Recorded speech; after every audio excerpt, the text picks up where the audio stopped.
Continuamos acompañándote en esta noche, estamos con Marcos Tognolini ya porque queremos analizar la realidad, qué está pasando, qué pasa con la izquierda, además cómo se va a parar el movimiento al socialismo en este sentido, en relación a lo que viene aconteciendo en nuestro país y obviamente nuestra provincia no escapa de esa coyuntura, ¿no? También tengo una de las ediciones, ya nos va a contar Marcos de qué se trata esto, para que puedan adquirirlo, para que puedan también tener otro tipo de lectura, acceder a ella y evidentemente formarse una opinión de lo que está ocurriendo, ¿no? Más allá de lo que ustedes tengan como experiencia propia. ¿Cómo estás? ¿Qué tal? Bienvenido. ¿Qué tal? Buenas noches, Mabel. Gracias por la invitación.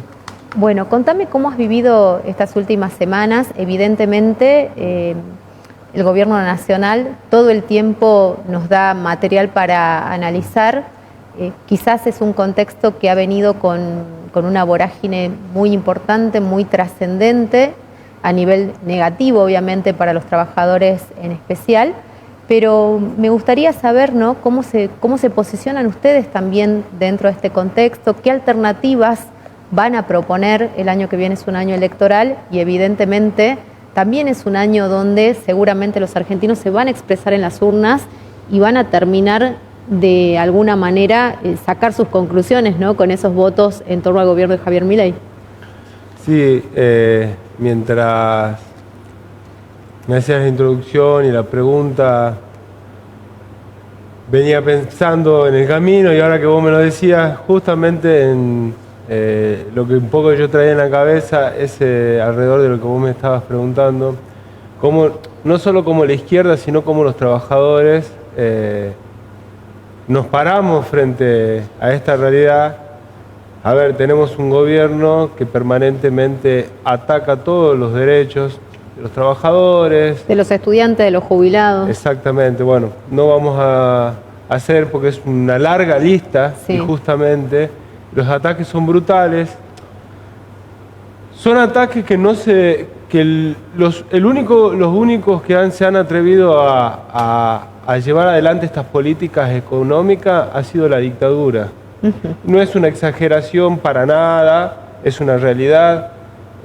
Ningún gobierno, si bien han atacado distintos gobiernos a jubilados, a los estudiantes, los recortes, las reformas, las contrarreformas que nosotros decimos, ninguno se ha posado como bonapartista. O sea, se hace lo que yo digo por las buenas o por las malas. O sea, por ejemplo, esto del veto a la movilidad jubilatoria, el veto que ya dijo que va a hacer ahora antes de viajar a Estados Unidos para reventar a la educación pública. Con el financiamiento universitario. Con el financiamiento educativo, exactamente. Entonces, bueno, ¿cómo nos posicionamos frente a eso? A diferencia, nosotros ahí el análisis que hacemos es que hay una complicidad y hay una responsabilidad de todos los sectores políticos, sí. El peronismo, el radicalismo, hay una complicidad, y también de las direcciones sindicales, de dejarlo hacer, de no plantar sino salir a las calles, no movilizar, porque dice, bueno, ¿qué pasa que la izquierda, pregunta que me han hecho, se la ve poco movilizada? Lo que pasa es que las direcciones sindicales, que la mayoría no son dirigidas por la izquierda y no las principales, CGT, CTA, no han convocado a una sola medida contundente. Y cuando se abrió la posibilidad, por ejemplo, si nos vamos al tema de la educación, que fue el golpe más duro que recibió el gobierno, que fue la movilización que abrazaba, multitudinaria. Fue multitudinaria, y la que está convocada para ahora, en ese momento, se abrió un grifo y se abrió una movilización muy grande y masiva en las calles, y automáticamente lo cerraron. Ahora vuelven a convocar porque, obvio, te vuelve a atacar el gobierno y de una forma más brutal que la anterior, entonces vuelven a convocar. Ahí está el problema de las complicidades del resto de los sectores políticos y de las direcciones sindicales, que nos parece que son las responsables y que es el camino, porque vos me preguntabas por las elecciones del año que viene. Sí. Pensar en las elecciones del año que viene es criminal para una organización política que se reivindica a los trabajadores, como por ejemplo, salvo la izquierda, como te digo, todo el resto han sido cómplices. Después nos pueden hacer un montón de críticas, pero si hay algo que no nos pueden decir es que no queremos que este gobierno siga atacando como lo viene haciendo. Pero hay dirigentes dentro del peronismo, de ese espacio político fundamentalmente, como Axel Kicillof, que de alguna manera marca una postura totalmente distinta, distante, y que sigue generando políticas públicas diferentes a las que lleva adelante el gobierno nacional y obviamente del que de alguna manera toman ese relato las provincias, ¿no? Yo considero que no, que creo que Kicillof es cómplice y creo que Cristina Kirchner es cómplice, porque durante meses de haber salido de la escena política, de no decir ni A en la televisión, pasa a hacer comunicados y a criticar al gobierno 1 o 2 veces por semana, pero es solamente con vistas electorales, volvemos a lo mismo, pensando... ¿Vos pensás que es toda una puesta en escena especulativa? No es una puesta en escena. El peronismo se juega a que este gobierno destruya el país y ellos después venir a reconstruirlo. No a reconstruirlo, porque no es, por ejemplo, ahí es una similitud, no quiero hacer igualitario, sino similitudes con Brasil. ¿Qué hizo Lula con respecto a las contrarreformas de Bolsonaro? No cambió ninguna. No cambió ninguna contrarreforma. Está gobernando ahora actualmente sobre todas las contrarreformas negativas que hizo Bolsonaro, no cambió ninguna. Y eso es lo que viene a hacer el peronismo. Quieren agarrar un país reventado para decir, bueno, ahora vamos a nosotros a mejorar la situación, pero no a reconstruir. Yo creo que eso es... no creo que Kicillof ni Cristina, ni la CGT, ni la CTA hoy en día sean los garantes del recambio o de la reconstrucción, como vos decís. Pero bueno, entonces no seguirían los principios del peronismo. De alguna manera se correrían un poco, porque digo, también bajo el legado de Perón, cualquiera usa su nombre. Menem era considerado peronista. Bueno, ahí está la respuesta. Si son, no son peronistas, si van contra los principios del peronismo, ya es una discusión que le toca a los peronistas, pero sí. El pueblo trabajador es peronista, es radical, es de izquierda y no tiene y también tiene distintas, digamos, pero el problema es ese, que los jubilados no son solamente peronistas, los trabajadores no son solo peronistas. Eso es una falsedad. Marcos, yo no sé si esto te lo pregunté, pero creo que lo he hablado con otra gente de la izquierda. ¿Por qué el peronismo es un enemigo prácticamente para la izquierda? Porque muchas veces los veo más enfrentados con los gobiernos peronistas, que son los que han logrado conquistas sociales, que se han ganado seguramente en la calle, con la movilización, con los trabajadores, pero que se han hecho en ese dinamismo, que con aquellos que pertenecen a la ultraderecha, que arrancan derechos por la fuerza, como está pasando en este momento, o en otras épocas de la historia, como vos recién reflejabas, ¿no? Bueno, mirá, es muy sencillo. En realidad no es que es nuestro principal enemigo como se suele plantear. Hoy en día el que gobierna es Milei, por eso arranqué yo por ahí, explicando la gravedad de lo que... Y vos sos consciente que fuimos una de las primeras organizaciones, antes de que gobierne, sea electo Milei, de alertar la peligrosidad que traía este gobierno, de los ataques, de compararlo con los planes económicos de Videla y etcétera. Nuestra compañera Manuela Castañeda fue una de las primeras en salir a alertar de eso. Nosotros no consideramos que es un gobierno más de lo mismo, como algunos compañeros de la izquierda sí lo dicen. O sea, la discusión es que yo planteo, no la planteo solamente con el peronismo, la planteo también con la izquierda. Hay sectores de la izquierda que dicen, bueno, es más o menos lo mismo. No es más o menos lo mismo. Creo que el peronismo, como vuelvo a decir, no puedo ser amigo de alguien que es cómplice de la situación, porque tienen poder de movilización, y eso se demostró a la primera. A ver, si la CGT convoca un paro general con movilización, no un paro pasivo, y ahí es donde entran las discusiones, y la convocatoria no es en apoyo a una candidatura o a un plan de gobierno político del peronismo, es sobre una base genuina. Nosotros movilizamos con la CGT, con el peronismo, con quien sea, y como se va a ver, como se ha visto y como se va a ver ahora alrededor de la educación pública. O sea, el problema no es movilizar juntos o no movilizar juntos.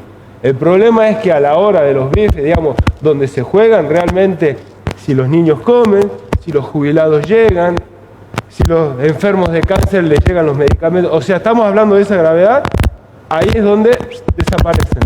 Pero hubo también, y esto es un reclamo que lo he escuchado en la calle, de hecho, en muchas oportunidades, escuché también esta mención dentro de este mismo programa, por mensaje de nuestros televidentes, y nos decían, bueno, pero la izquierda fue tibia, porque la izquierda, en su mayoría, cuando se produce el balotaje, no definía una postura, ¿no? No llamaba a votar por un candidato en particular, ni por lo que para muchos podría haber sido considerado el mal menor, donde todas estas cosas que se han profundizado evidentemente con esta gestión, seguramente no hubiesen acontecido de esa manera. Ajuste quizás iba a haber, pero no creo que con la voracidad, con la hambruna de tanta gente, de tantos niños sin poder completar todas las comidas, de tanto desequilibrio en cuanto al desempleo, que no lo vemos desde hace muchísimos años en nuestro país, y todas las variables que conocemos de la economía, ¿no? Y que han ido justamente a los sectores más vulnerados.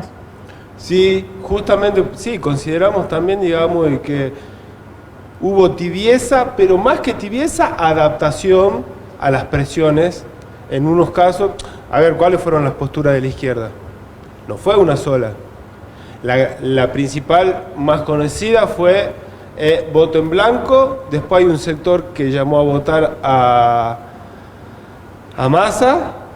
Y nuestra postura fue contra el voto, digamos, contra Milei, libertad de acción para que la gente elija si quería votar a Massa, que lo hiciera, si quisiera votar en blanco, que lo hiciera, si no quisiera ir a votar, que no lo hiciera, pero que no votara a Milei. Eso era el objetivo principal. A nosotros nos parece que eso era lo más coherente para no dar un apoyo político, pero también para dejar en claro que el objetivo justamente era Milei y no otro. Así que bueno, un poco es esa la respuesta, para conocer un poco más en profundidad nuestra política. Vos me decís que evidentemente ustedes no piensan en que el año que viene, el 2025, es un año electoral, un año donde hay elecciones de medio término, pero la voz de la izquierda hace más falta que nunca. La representación de la izquierda en determinados espacios políticos creo que es más que necesaria, porque además ha sido demonizada por este gobierno, ¿no? Y para este gobierno todo lo que no coincide con ellos es la izquierda, y para ellos la izquierda es mala.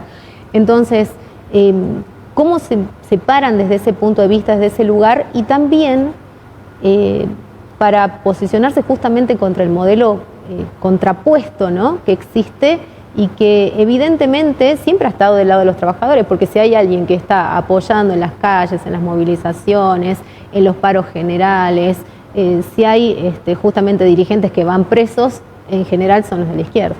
¿Y a vos te ha tocado? Sí, a mí me ha tocado en la movilización docente del año pasado. Bueno, está muy buena la pregunta y te lo agradezco, porque me sigue dando pie para poder decir al resto de los compañeros de la izquierda, principalmente al partido de Miriam Bregman y del Caño, de que sí es importante plantar una bandera independiente. Cuando decimos independiente, independiente de todos los gobiernos que han sido cómplices o responsables de los desastres que vivimos los trabajadores, las mujeres, la juventud, como decimos siempre, las minorías, etcétera.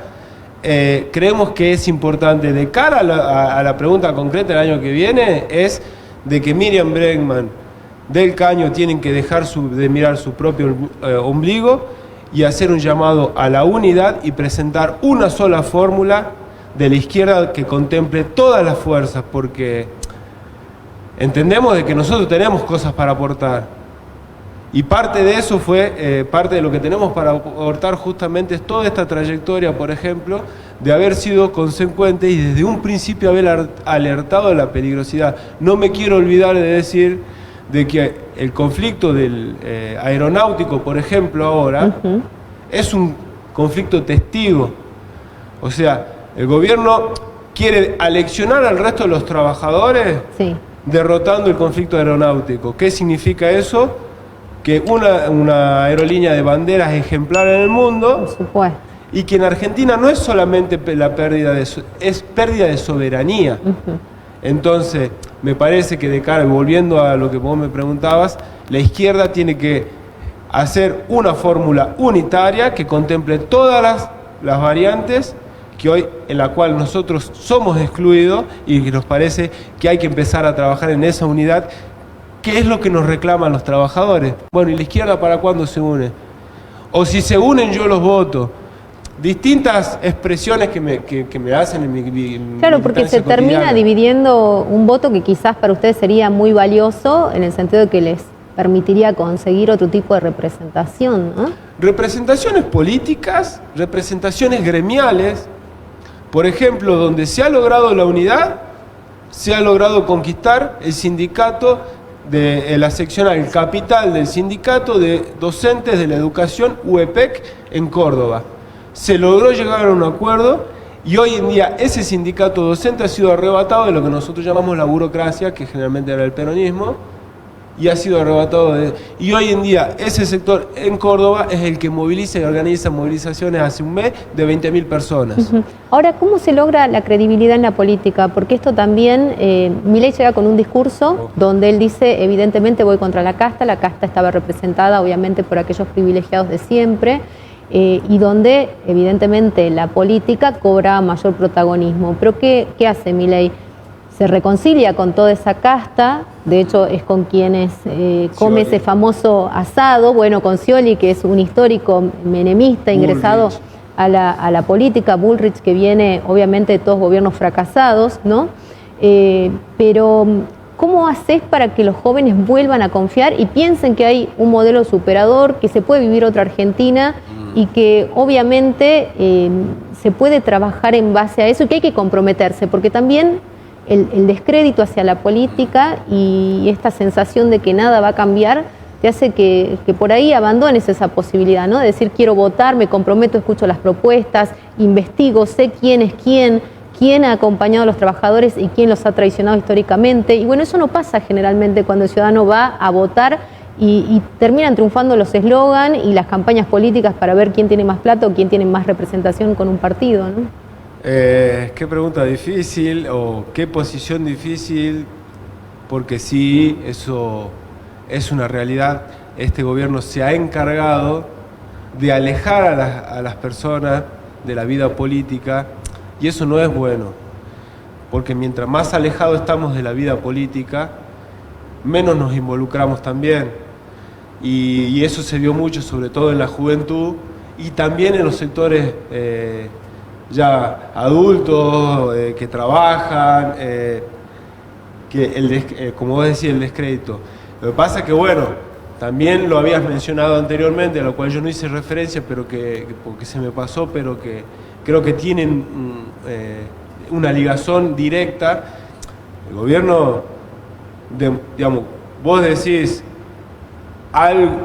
la palabra social, comunista, zurdo, comunista, de izquierda, y palabras que yo no voy a repetir porque son soeces, o sea, son groseras, son ordinarias. ¿Por qué tanto miedo a la izquierda? ¿Por qué tanto miedo a que haya otro rumbo de gobierno si nunca los ha gobernado la izquierda? Creo que el objetivo principal fue ese que vos dijiste, por eso dije, uy, qué difícil, porque no hay una fórmula para cuando vos tenés que la gente se aleja de la vida política porque escucha a esta persona y compró un buzón, que igual ya hay que decirlo, hay mucha gente que ya empezó a decir, bueno, sí, o sea, lo de la educación, muchos jóvenes, por eso lo vi, porque milito también en la universidad, que lo habían votado, bueno, esto no, acá sí me movilizo, bien, pero todavía eso no se ha logrado revertir. ¿Y cómo se logra revertir eso? Bueno, no hay otra opción, no hay ninguna fórmula mágica acá, en realidad lo que hay que hacer es lo que hacemos cotidianamente, ir, poner la mesita, pasar, volantear, hablar con la gente, tratar de explicar y explicar y que se entienda qué es lo que está haciendo el gobierno, porque ya lo están viviendo y es más fácil ahora que ya se está viviendo. Claro, o sea que es una realidad. Y no hay que cambiar un poco la metodología, porque digo, es una metodología que no viene funcionando y evidentemente ya hay otras formas de comunicación que son más masivas, más virales y que pueden llegar a más personas. Y también, otra que quizás va a ser muy difícil también de explicar, que es cómo enfrentar el individualismo que prima en estos tiempos y que es prácticamente casi un mal mundial, ¿no? Generar empatía y generar otro tipo de consensos en relación a lo que está ocurriendo, ¿no? Porque vos recién mencionabas la marcha universitaria, pero por ejemplo los jubilados no tienen el mismo acompañamiento de la sociedad a pleno como han tenido los estudiantes o como ha sido la defensa de la educación pública, ¿no? Sí, a ver, El tema de los jubilados no es la primera vez que lo vemos. Los que tenemos más de 40 años ya lo vimos. No quiero hacer una similitud con el gobierno de Menem, de que este gobierno es igual al de Menem, no, que queden claro eso, pero sí, eso lo vimos muy bien claramente en los gobiernos de los 90, lo que fue todo el menemismo. Los sectores de jubilados siempre han sido los sectores más golpeados y nunca han sido los que más apoyo han tenido, más empatía de la sociedad. Sí, sí cuando te pones a hablar, pero no físicamente, digamos, de salgo, me movilizo claro, contra compromiso esto. social. Compromiso social. Pero sí la educación y sí los ataques, sí la represión, por ejemplo. La represión es algo que todavía en este país, más allá de que vos decís, bueno, pero los jubilados han sido reprimidos, bueno, pero este gobierno avanzó. Y vos lo contextualizaste en algo muy, muy cierto que es el mundo. Dijiste una dualidad, bueno, no, yo no sé si dualidad, polarización es la palabra que usamos nosotros, ¿sí? Es un mundo muy polarizado. A ver, estamos hablando de que hace 4 años era impensado hablar de una guerra nuclear y hoy en día está a puertas. Es probable que, digamos, ya no es una locura. Existe ya como posibilidad, no es, digamos, lo planteas como posibilidad y no es una locura. Trump, Biden, ahora Kamala, Lula, Bolsonaro, o sea, el mundo está entre la disputa, por eso es el miedo, yo creo, de la ultraderecha, porque si bien hay muchos gobiernos de ultraderecha, también tienen respuesta, a ver, en Estados Unidos la toma masiva de universidades por la juventud alrededor de lo de Palestina. Eso era impensado también. Entonces no es todo de derecha también, los gobiernos pueden ser, pero hay muchas movilizaciones masivas en el mundo que son por izquierda o progresista, para decirlo en términos más generales. Entonces, y ahí hilvanándolo con lo que vos decías, bueno, las estrategias que usamos, bueno, sí, evidentemente hoy la comunicación, digamos, con las redes sociales, por supuesto, pero ahí sí prima el dinero. Milei no es que pasó a ser de panelista a presidente. Por supuesto, hubo mucha plata movilizada BlackRock puso la plata. Claro, y evidentemente eso no se mencionaba tan abiertamente dentro de la campaña y cuáles eran los intereses que iban a primar. Había gente que lo decía, pero no llegaba ese mensaje a todo el mundo y bueno, eso facilitó evidentemente la llegada de Milei al poder, ¿no? No hay que ser ingenuos tampoco en ese Pero debo decir de que sí es algo planteado, no solo para la izquierda, en general para todas las fuerzas políticas, este cambio de comunicación, bueno, de que hoy en día es distinta la comunicación y que no tiene una respuesta todavía, al menos no la tenemos, no creemos que tenemos la respuesta para todo, nos parece que es algo a trabajar y que lo venimos trabajando hace mucho tiempo y bueno, hay que seguir tratando de ver y buscar por dónde llegamos con el mensaje a todas esas personas que nos escuchan, nos ven o con las que militamos y dialogamos a diario. Sí, yo creo que no tenemos la respuesta, vamos camino de eso. Bueno, Marcos, ¿qué le querés decir a la gente que nos está mirando, a aquellas personas que por ahí hoy en día quizás tengan más desesperanza que el año pasado en esta misma fecha, ¿no? Que no, a ver, esperanzas hay que tenerlas. Hay que depositar la confianza en las propias fuerzas que tenemos como sociedad, porque somos una sociedad bastante fuerte, somos una sociedad que suele salir adelante, digamos. El mensaje nuestro es más esperanzador. O sea, sí, hacemos la denuncia, pero tenemos propuestas, ¿sí? Por esto que vos decías, bueno, mucha denuncia del peronismo, sí, porque son los cómplices, pero las propuestas son, hay que involucrarse. Tenemos dos cosas testigos, dos fechas importantes. Una es la fecha del 2 de octubre, donde tenemos que movilizarnos masivamente, donde hay que garantizar continuidad de esa lucha para derrotar al gobierno. Que no nos olvidemos de que todo gobierno que ha atacado a las mayorías siempre ha tenido respuesta y cuando las respuestas son masivas retroceden y es ahí donde nosotros avanzamos. Y lo otro, hay que decirlo, no podemos perder Aerolíneas y eso me parece que estaría bueno que se reflejara también en la propia movilización universitaria. O sea, no es universidad educación por un lado, para no decir universidad, ¿sí? porque acá lo vimos, el tema de la educación con la escuela Sarmiento, los 3 pibes muertos que se cayeron en el pozo, o sea, es nación, provincia, municipio, es todo un desastre, lo tenemos que cambiar, lo podemos cambiar, depositemos y creamos nuestra propia fuerza, movilicémonos el 2 y espero verlo ahí a los aeronáuticos también movilizándose. Bueno, importantísimo el tema de aerolíneas, como vos decís, es nuestra línea de bandera, es soberanía y evidentemente cada derecho que ellos han conquistado ha sido también en base a la lucha de los trabajadores, no son privilegios. Me gustaría que en algún momento tengamos la posibilidad de hablarlo en profundidad, porque además no todo lo que se dice es real. También hay un intento de demonización, ¿no?, del gobierno en torno a esto, pero cuando, por ejemplo, ocurre alguna catástrofe, cuando hay que ir a rescatarlos, a repatriar a los argentinos, la que está ahí es Aerolíneas Argentinas, así que creo que eso también hay que dejarlo muy en claro. Muchísimas gracias, Marcos. Muchas gracias a vos, Gracias Mabel, por compartir esta noche con nosotros.